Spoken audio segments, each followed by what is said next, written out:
sholli ala sayyidina Muhammad wa ala ali sayyidina Muhammad.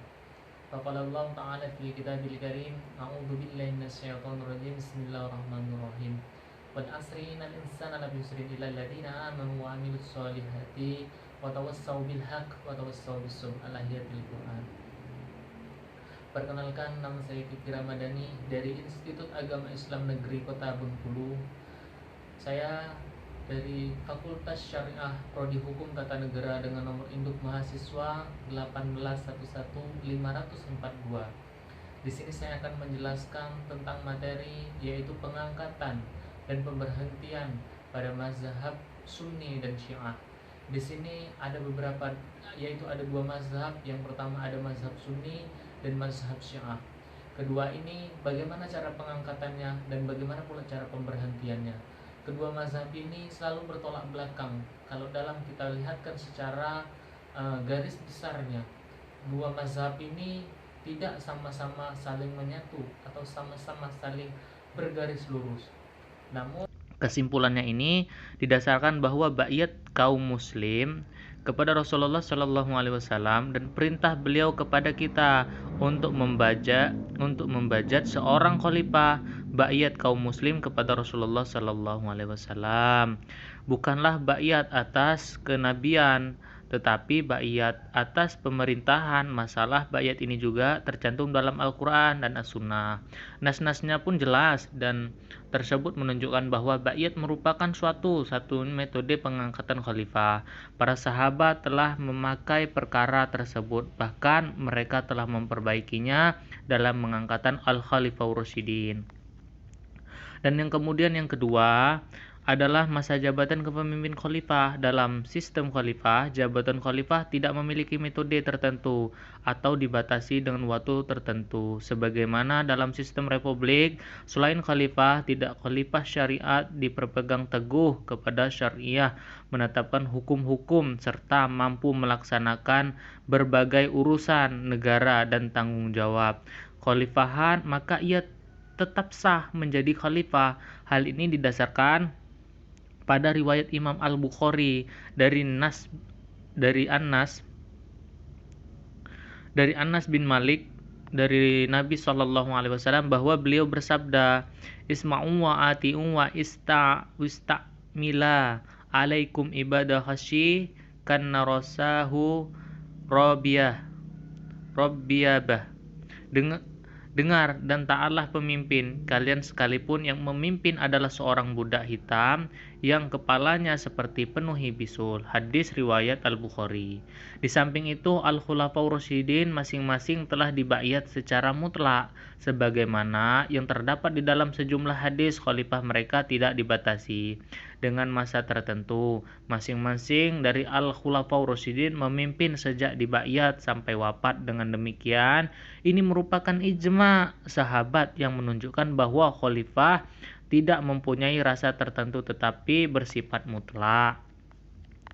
Kemudian ada juga pemerintahan khalifah, termasuk pula bila seseorang khalifah menempatkan kekufuran yang nyata, semisal hendak mengubah undang-undang negara yang berasal dari syariah menjadi undang-undang buatan manusia. Nah, hal ini sehingga menjadi undang-undang manusia, yaitu sebuah aturan yang diciptakan oleh Allah, seperti salah satunya Al-Quran dan hadis itu diciptakan oleh Rasulullah. Sebuah perkataan Rasulullah Shallallahu Alaihi Wasallam menjadi sebuah patokan atau menjadi sebuah aturan-aturan yang kemudian diciptakan lagi oleh manusia menjadi aturan-aturan manusia tersebut.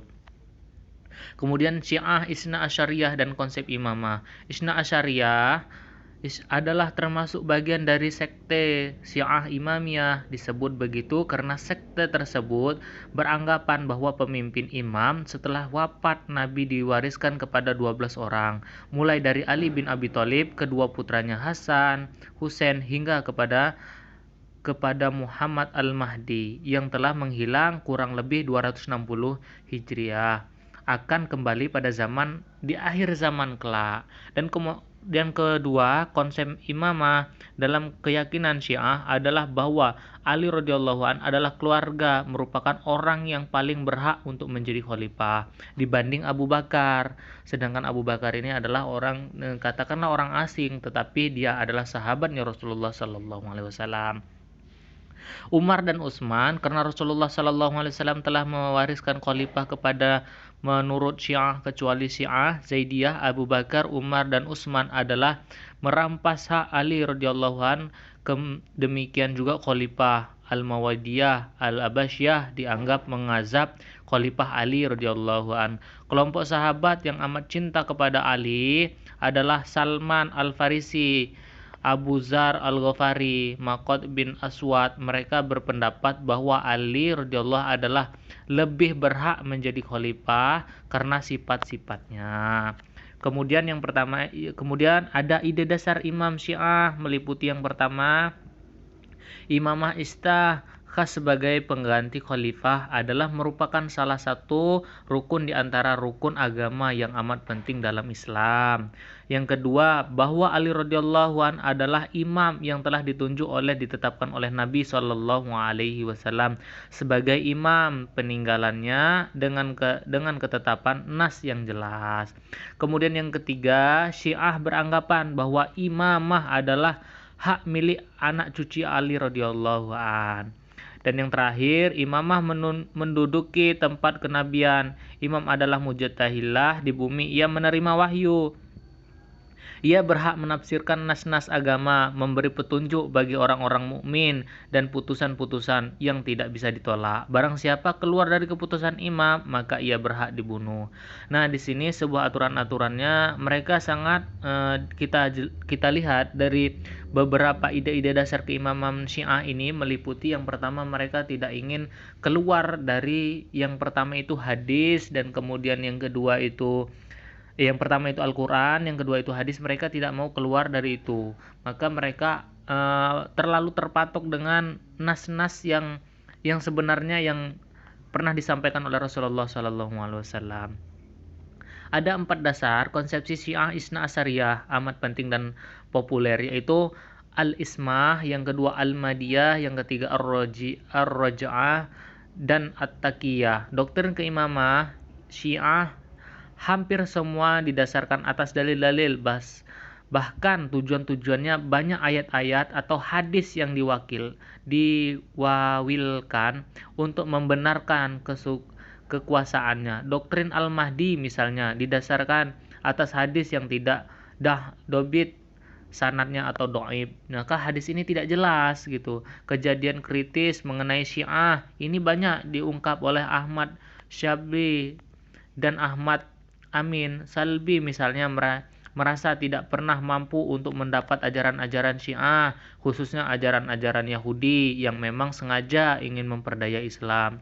Bahkan menurutnya hampir semua bukan dari ajaran agama Islam saja yang tidak bisa diterima.